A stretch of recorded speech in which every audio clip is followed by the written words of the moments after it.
outlaws, old school bandits. Whenever we went anywhere, people moved out of our way. They were scared. Put it this way, yeah, we bad. They're the most violent motorcycle gang in the West. You're in the Sons, you're not nice people. It's the way we are. These gangsters have one true enemy, the law. Everywhere I would go, I was being followed. Now, the Sons of Silence are uniting in rebellion. If we all joined forces, every club, every chapter in the nation, they'd have to bring in the army to cool us down.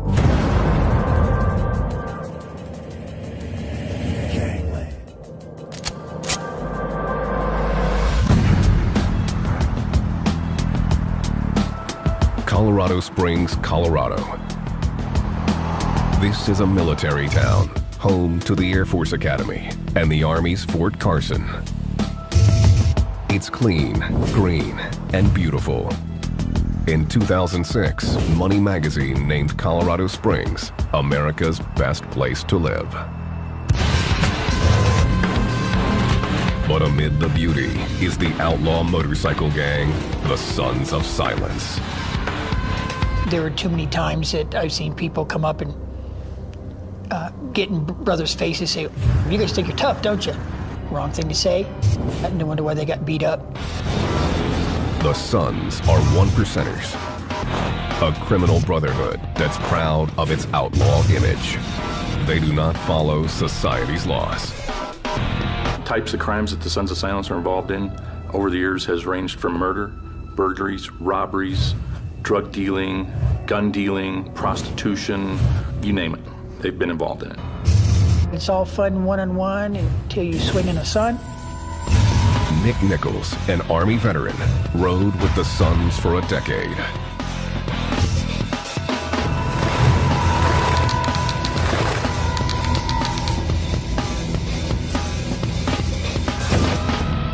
Growing up, he was constantly moving, so Nichols was drawn to the gang for its stability and sense of family.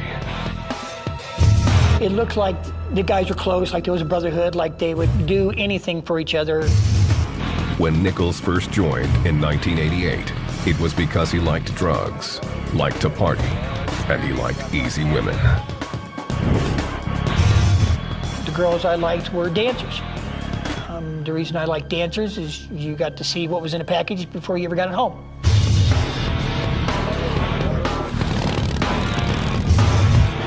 Big Larry asked to have his identity concealed.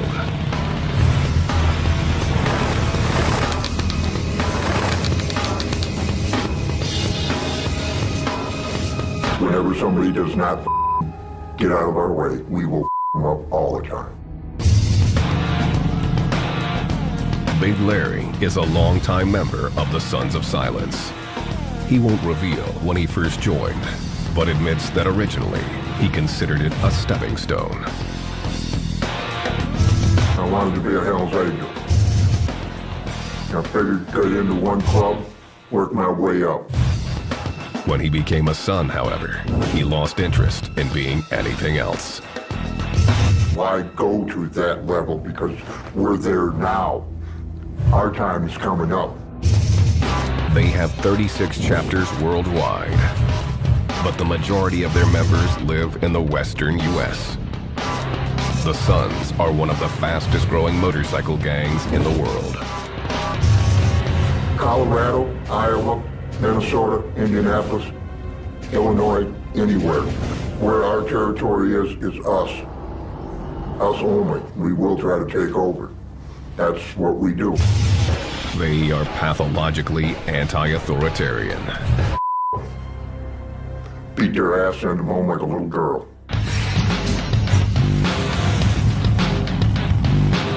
The Sons are known to traffic in weapons, stolen bike parts, and drugs. The main drug of choice in a club is speed.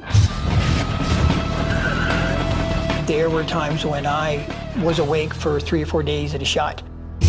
We sell a lot of cocaine, but our drug that we sell most of is crystal meth, because that is our money.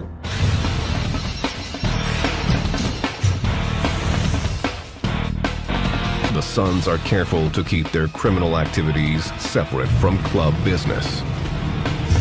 A lot of brothers are pretty secretive about what they got going on. They could be involved. Times by myself. That way I know who's gonna snitch on me. They learned this lesson the hard way in the late 1990s when they were infiltrated by the ATF. I had a gift for gab, you might say, and I wanted to use that. Blake Boldler asked to have his identity concealed. In 1997, this ATF undercover agent was transferred to Colorado Springs. He was young and eager to take on a challenging case. The one group that stood out as being the criminal element in Colorado Springs was the Sons of Silence Motorcycle Club. They had a reputation for violence, and many of the potential informants I spoke to referred to them as the Sons of Violence instead of the Sons of Silence. Jim Waddles, then a detective with the Denver Police Department, had been tracking the Sons of Silence for years. If I didn't know who a guy was, I'd walk up, "Hey, I'm Jim Waddles from Denver Police Department. What's your name?" Waddles operated in the open. They always saw him coming. I says, "Would you rather have me standing here in front of you or sitting across the street watching you in binoculars waiting for you to do something stupid?" The Sons have a severe code of secrecy. Developing informants within the club was extremely difficult. Blake was the answer to the problem. Well, so you go in what we would call a cold call situation. You don't have an informant or anyone else vouching for you that you're a good guy as far as the criminal world goes. So you have to go in there and earn your own stripes.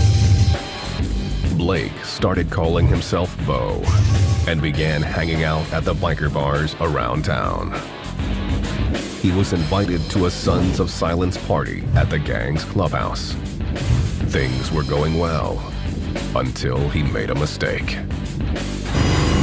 This first party was going very well up until the time that I observed a hang-around retrieve a gun from behind the bar. And I told that hang-around, I said, "That's a nice gun. Let me know if you ever want to sell it." Blake was a stranger trying to illegally buy a gun, and the Sons were on to his game. A few minutes later, he called me out front, and at that time I was confronted by two Sons of Silence members. They took him outside the clubhouse, pushed Blake into the shadows, and began interrogating him. And they wanted to know who I was, what I was about, why I was there. He was going to get his butt kicked that night. Blake insisted he was just trying to party, but the Sons weren't buying it. I knew when he said, "Get out of here, leave," he wanted me to leave the property. The agent knew that if he let the gang chase him off now, he might never get another chance. So he took yet another risk. I saw an opportunity to go back into the bar and maybe mend some fences. And that's the route I chose to do. The club's enforcer immediately took notice. A few minutes later, Frank Pearson, who was an enforcer for the club, came back into the bar, and he saw me sitting there, and he came walking up to me, and he said, "What are you doing here?" Blake had to think fast. And I said, "Well, got out of his sight. Can I buy you a drink?" And Frank looked at me for a couple of seconds, and then he said, "Yeah, buy me a drink." So in a way, Frank admired the fact that I stayed around. Blake had passed his first test. He would eventually become a fully patched-in member, privy to the Sons' hidden world of crime. I no longer had to justify why I wanted to buy a gun or why I wanted to buy meth. You're immediately confirmed as part of a criminal element.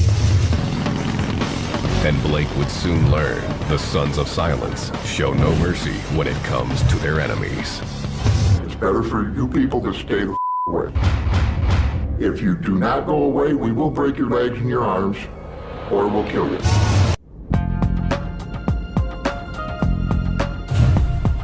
Colorado Springs is the suburban American dream. It has no ghetto and little crime. The crime it does have usually involves the Sons of Silence, a gang that rules through intimidation. Any disrespect, you jump, you take care of business. Somebody with your brother never hits the ground, you take him out. This is the way of the Sons of Silence. The gang has been around for 40 years, but few members know the origins of the club. In my book, it could have been God that started the Sons of Silence, because the Sons of Silence are the best club out there.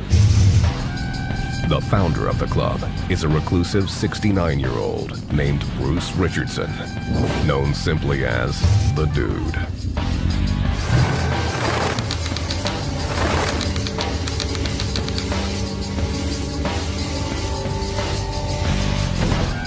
Many members don't even know he's still kicking.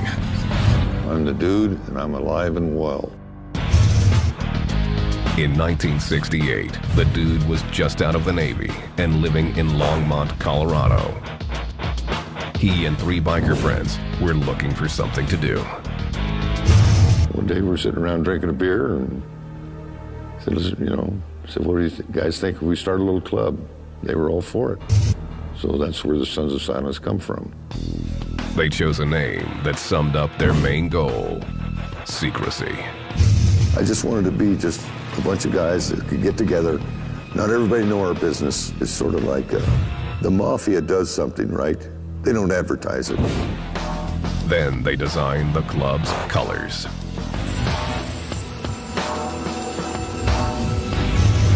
Their inspiration came from a classic American institution. We were drinking Budweiser beer, and I seen the emblem, and I says, hey, that'd make a good one. We live in America, big A, you know.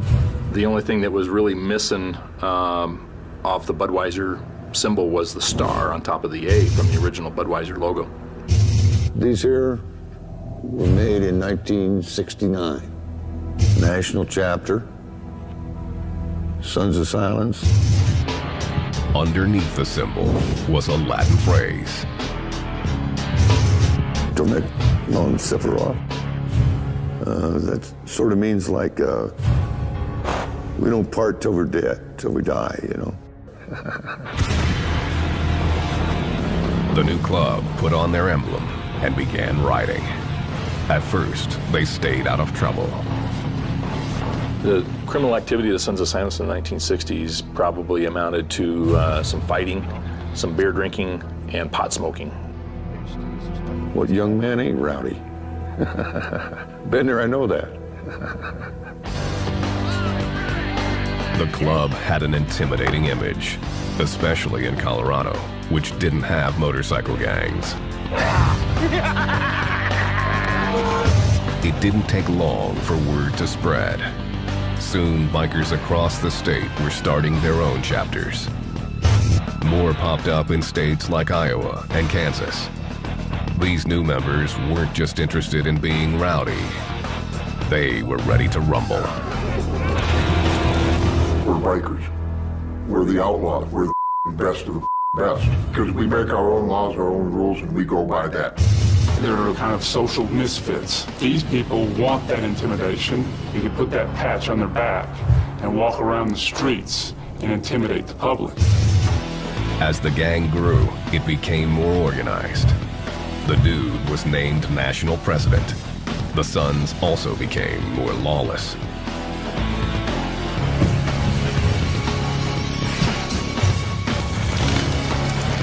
In 1971, tensions between the Sons and local law enforcement finally erupted.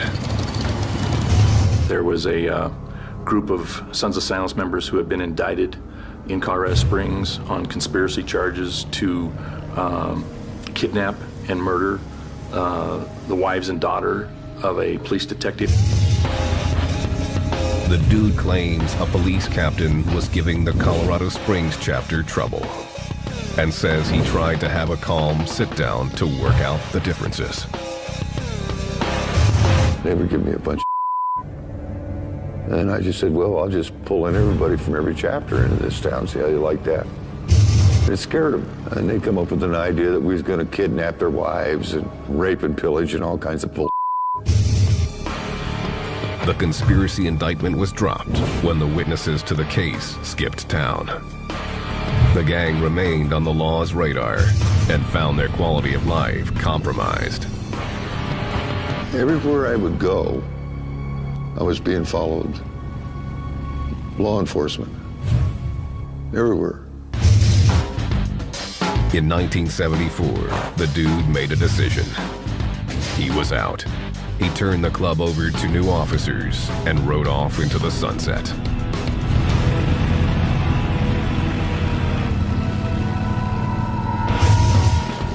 The Sons continued to grow, with chapters established in 7 states. They began battling with other motorcycle clubs over drug turf. In Indiana, they were clashing with the outlaw motorcycle gang, who saw them as newcomers. In March 1980, the Outlaws invited the Sons to a party at their clubhouse. The peace proposal didn't go as planned. The Outlaws told them to take their guns off. The Sons of Silence felt disrespected. They weren't allowed to bring their guns into the Outlaws clubhouse, and they refused and left. The Sons decided to take action. Some calls were made back to Colorado. The word I got was they were told to air condition the house.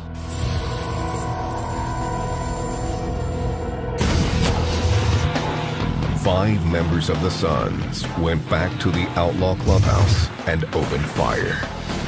The Outlaws' national vice president, Thomas Satan Reeves, was shot in the head and killed. This ATF surveillance video shows longtime Sons member Steve Cresson claiming to be involved in the murder. Yeah, he stuck his head above the 2 stories. Upstairs, 2 stories. He stuck his head above the window sill. Top green off. Despite the apparent confession, the ATF never prosecuted, and no one was charged with the murder. The Sons of Silence declared war on the Outlaws and began to hunt them down.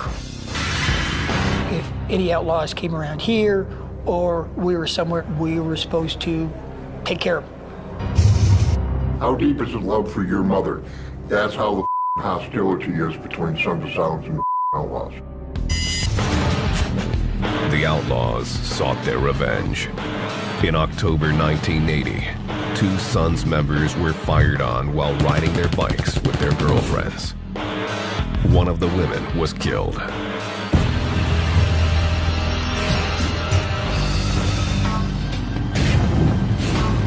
In August 1990, tensions came to a head at the Sturgis Biker Rally in South Dakota, the most famous biker gathering in the world.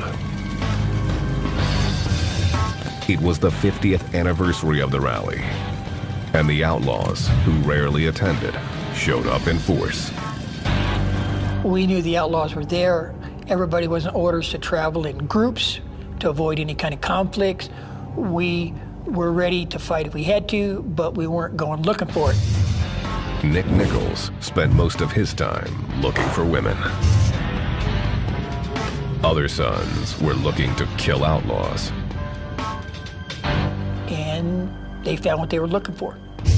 The Outlaws were in a bar on Main Street in Sturgis called Gunners, getting along, drinking.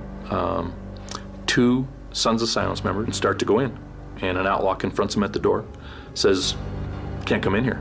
And they basically said, "Yeah, we're coming in." They're just 2 of the people that like to go out and start. The battle was on. The outlaw was shot, and the 2 Sons were stabbed before fleeing on foot. And the Sons of Silence jumped over the motorcycles, got into the middle of the street, and ran several blocks down the street where police found them. Leonard J.R. Reed, who had been the Sons' national president for a decade, started to think the war with the Outlaws was misguided. JR wasn't looked at as a violent man. He was more of a calming effect, if anything. He tried to solve problems with other clubs, with the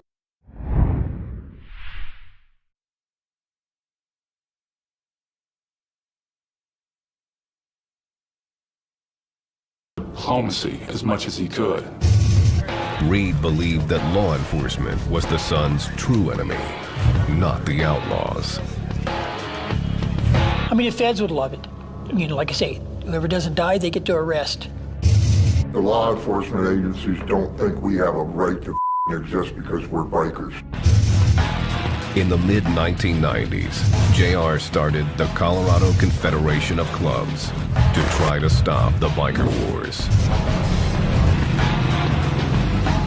Nick Nichols was the co-chairman of the organization. I believed in what was going on, what we were doing, because they all want the same thing. They want to wear their patches, they want their little slice of pie, they want to be left alone. Big Larry saw the Confederation as a show of force. If we all joined forces, every club, every chapter in the nation, they'd have to bring in army to cool us down.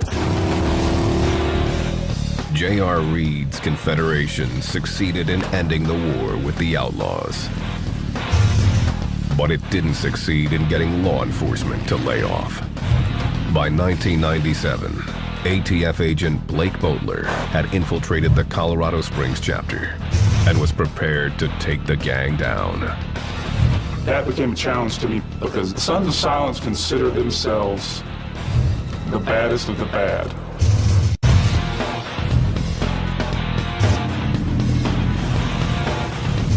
Colorado Springs. The outlaw motorcycle gang, Sons of Silence, runs this city through intimidation and force. The club's rules are its doctrine, its patch, its most sacred image. I love my mother. I would do anything to keep my patch on my back. I would damn near kill my mom to keep it.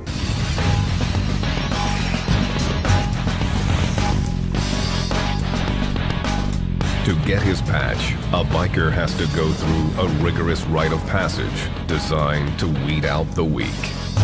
Before a biker can become a member, he must be a prospect. As a prospect, you're required to do whatever a patch-wearing member tells you to do. The Sons of Silence take no mercy on their prospects, hazing them relentlessly. The Sons of Silence are kind of a throwback in the outlaw motorcycle gang world. They like to punch the prospects in the mouth, headbutt them, kick them, do those kind of things, and just run them hard. Come on, Spec! If they holler for a prospect, you better get there quick. You don't kind of stumble over there, you run. Whatever you're told to do, you have to do. If it's pick up a dog turd off the floor and eat the you gotta do it. Big Larry says prospects aren't required to break the law. Because it's not their job. They're not a brother. They're not a patch holder. You don't ask prospects to do anything illegal. There is a loose interpretation of what illegal actually means. One of the duties is to help out patch holders get whatever they want, but also to assault anyone that they tell you to assault.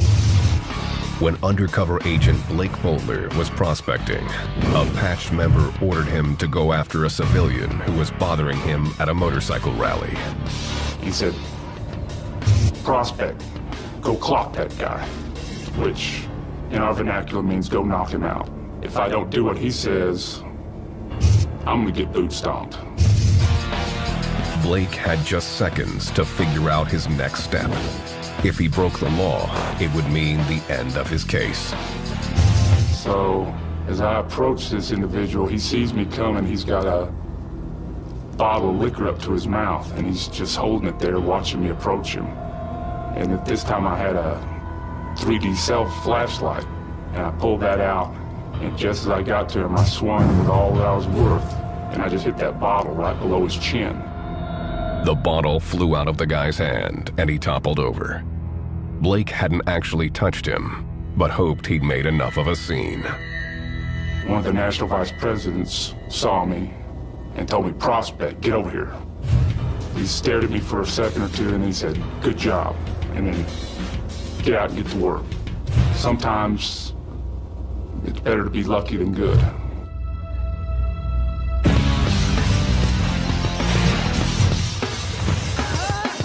Only after a prospect makes it through these hurdles and is voted in by 100% of the chapter membership does he get his patch. The Suns award them yearly at Sturgis, their most important mandatory run.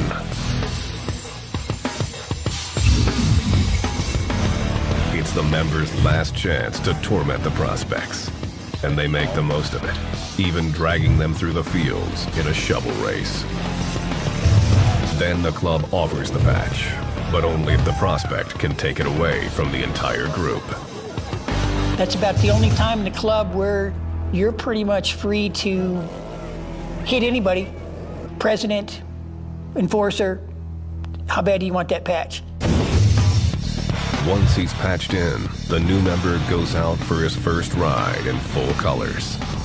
Only then is he introduced to the other traditions and rules of the Sons of Silence. The gang's first law is for those who violate their rules. It's called punishment. If you screw up, I mean, it used to say in their old bylaws, it was a beating. That's the punishment. You took a beating. It ain't no little girls club, man. This is man's club. Up, you're gonna take the man punishment. You don't want to take that? Take your little squat ass out the door. Each chapter has an enforcer who keeps people in line. In addition to enforcers, every chapter has a president, a vice president, and a treasurer. There are also national officers who oversee everyone, though they are spread across the Suns Nation. And then there's the gang's Special Forces unit, the Nomads. We have a nomad chapter. If things cannot be done by the enforcers or the chapters of their state, town, or whatever, the nomads will come in. The Nomads are the Grim Reaper. No one wants to see them coming. It's a death squad. They will take anybody out. No hesitation, no heartbeat, no blink of an eye. They would just literally you up and kill you. The Suns employ a variety of weapons. We've had automatics, semi-automatics, AKs, pistols, hand grenades. They're there. Members carry 2 trademark weapons. One is a large industrial flashlight, the kind carried by cops. I wear a kill light. It's a legal weapon to carry because it's a flashlight. You break down, you got a light on the road. Somebody comes after you, you pull it out, you hit them with it. The other is a simple bandana tied to a large lock. Suns carry them in their back pockets. It doesn't look like anything, but on the other end of it, there's a padlock on there. You can pull that out, man, it's just like a sap, blackjack. You can hit people with it and knock them right the hell out.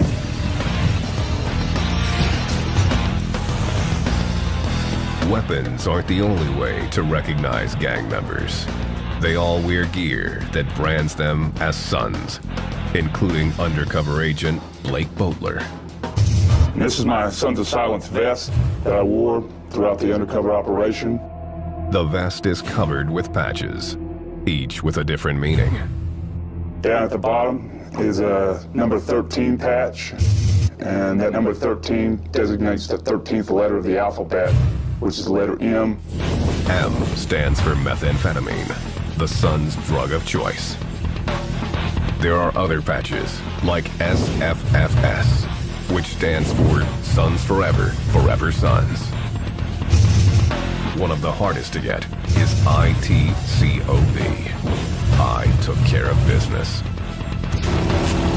You had to stand up for the club, put yourself at some sort of a risk to get that ITCOB patch. Then there's the bad influence patch. That means that you're just one bad mother. The Suns also have other gear, like wallets, chains, even rings. They carry big rings that have the Sons of Silence emblems on it. They carry other rings that might say, for example, victim spelled backwards. So if they hit somebody in the face, it imprints the word victim. And members also get inked to mark their allegiance. Those who have been in the club for 10 years are eligible for a tat of the club patch.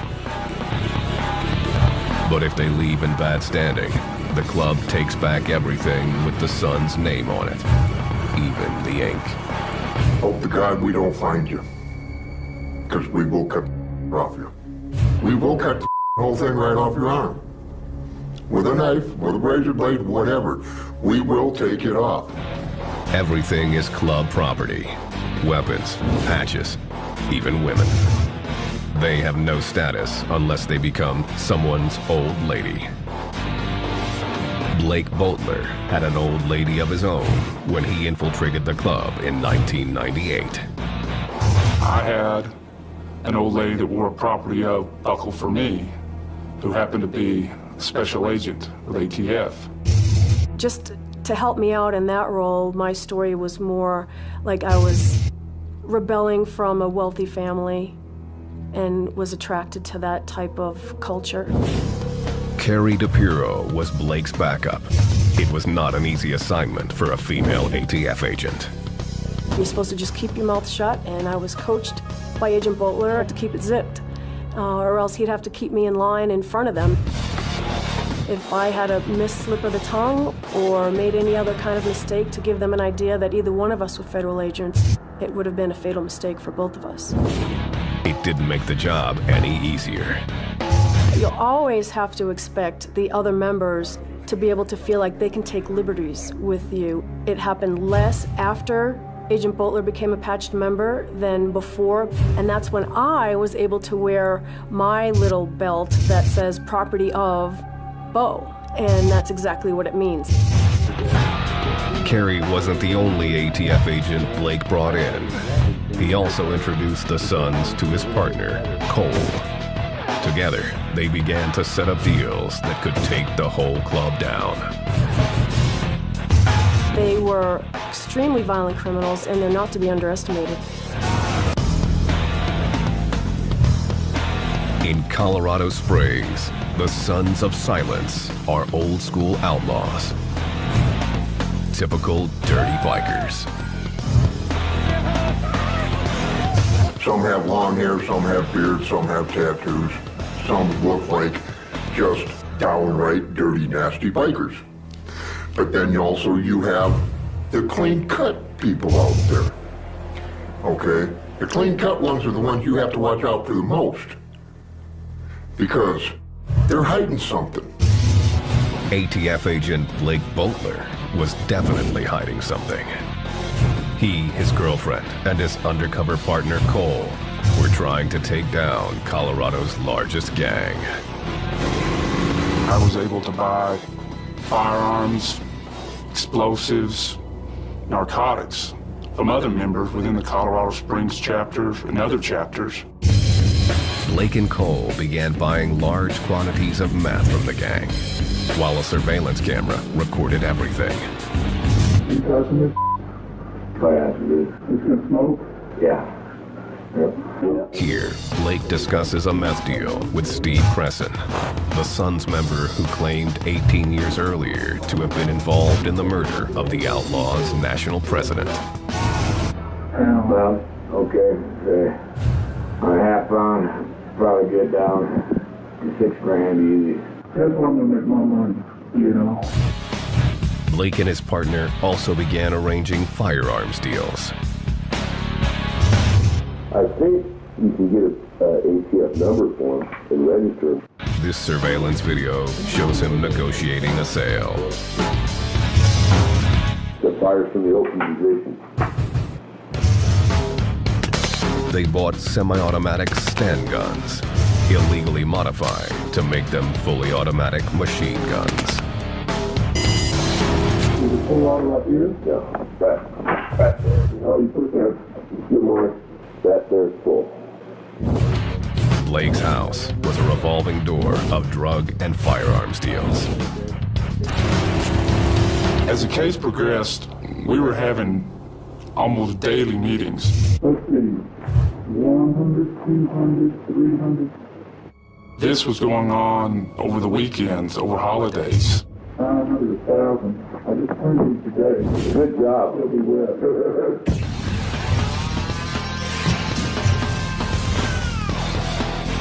As Blake went deeper undercover, the rest of his life took a back seat. He rarely saw his own family.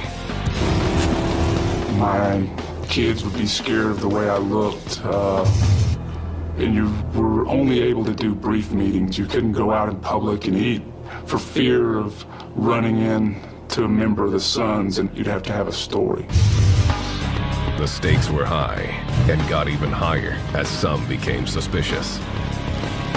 Blake's partner Cole almost blew their cover the first time he met Nick Nichols. When I walked in to sit down, Cole, the other Fed, said, "Do you want a 7-Up no ice, right?" I'm like, "Yeah." He'd never met me before. I thought it kind of strange that he knew what I drank. Either he was really on top of it or he did his homework. Nichols wasn't the only one. In the middle of one gun deal, Blake was confronted by the national president, J.R. Reed. J.R. approached me and asked me, "What government agency do you work for with all these guns you've been buying?" And I looked him square in the eye and said, "I work for the Gun Reclamation Board," and laughed. And he looked at me for just a few seconds, and then he too laughed. And I knew then that he'd bought that. By 1999, Blake and Cole had been working undercover for almost 2 years. Cole and I talked quite a bit towards the end of the investigation as to when we would close this out. We were both tired. It had been a long 2 years. In October, the ATF finally decided to conclude the investigation and roll up the Sons of Silence.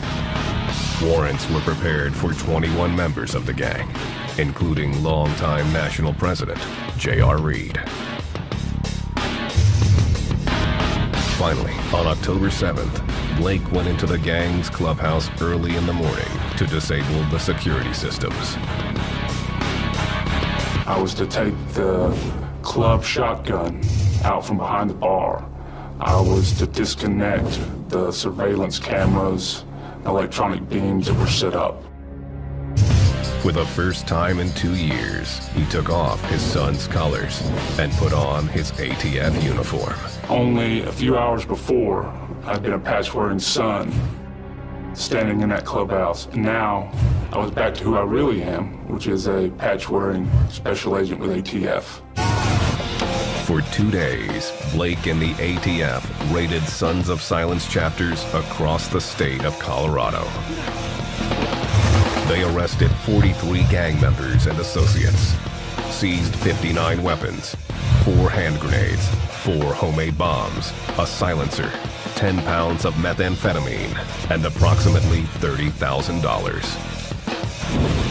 In addition, agents seized the clubhouses in Colorado Springs and Commerce City. The raid stunned the public. I think it opened up people's eyes that, geez, you know, these guys are selling bombs and machine guns and selling all these drugs. They slipped in.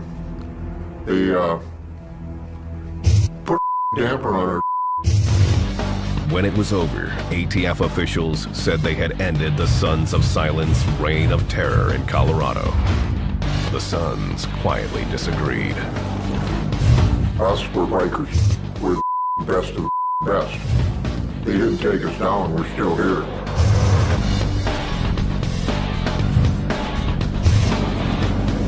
In 1999, the ATF took down the Sons of Silence motorcycle gang in Colorado Springs, confident they dealt a fatal blow to the organization.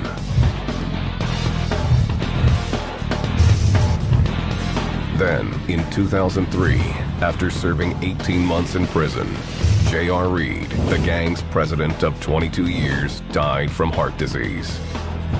The whole Sons Nation showed up to pay tribute.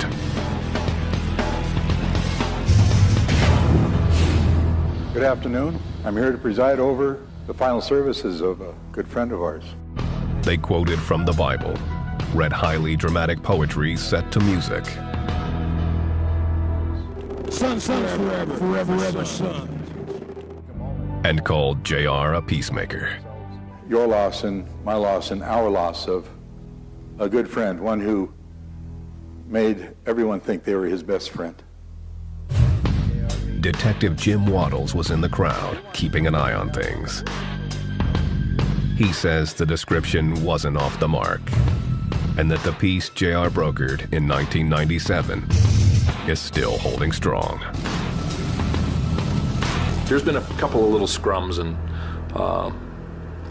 stuff, but nothing, no major things, no bombings, no shootings, no stabbings, or anything like that. Today, despite the ATF raid and Reed's death, the Sons of Silence are stronger than ever. Undercover agent Blake Bowler, who put 2 years into building the ATF's case against the gang, says their numbers are at an all-time high. The Sons of Silence opened up additional chapters in additional states the years following the takedown on this investigation. So at this time, I would estimate that the Sons of Silence are probably larger now than they were back in 1999. Like I said, we are not going to go anywhere. Worse tonight, Father. Prepare our hearts and our spirits to receive of you. Not everyone has stayed with the gang.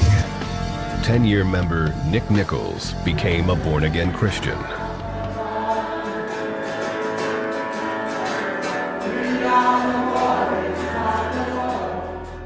I wanted a break. I wanted some time off. I wanted just to be with my wife. And I asked the club for an early retirement. He still rides bikes, but now wears the patch of a Christian motorcycle club, Church in the Wind. Because we all want the same thing. Whether it's a 1% club, or party club, or a family club, or a Christian club, we want to wear our patches. We want to ride with our brothers, and we want to be left alone. Now, the Sons of Silence are being left alone. Jim Waddles has retired from the Denver police force. Since then, no one has kept the same close eye on the motorcycle gang. I was working bikers 90% of the time. Nobody's taken that over since then. Most of the old Denver Police Intelligence files were destroyed after I left. You know, my opinion is, being the Sons of Silence that I am, and Waddles being gone, it's not like having a proctologist up your ass anymore. Waddles occasionally shows up at the Denver Swap Meet, an annual gathering where all the bike clubs sell merchandise and recruit new members. It's a money-making endeavor for the club.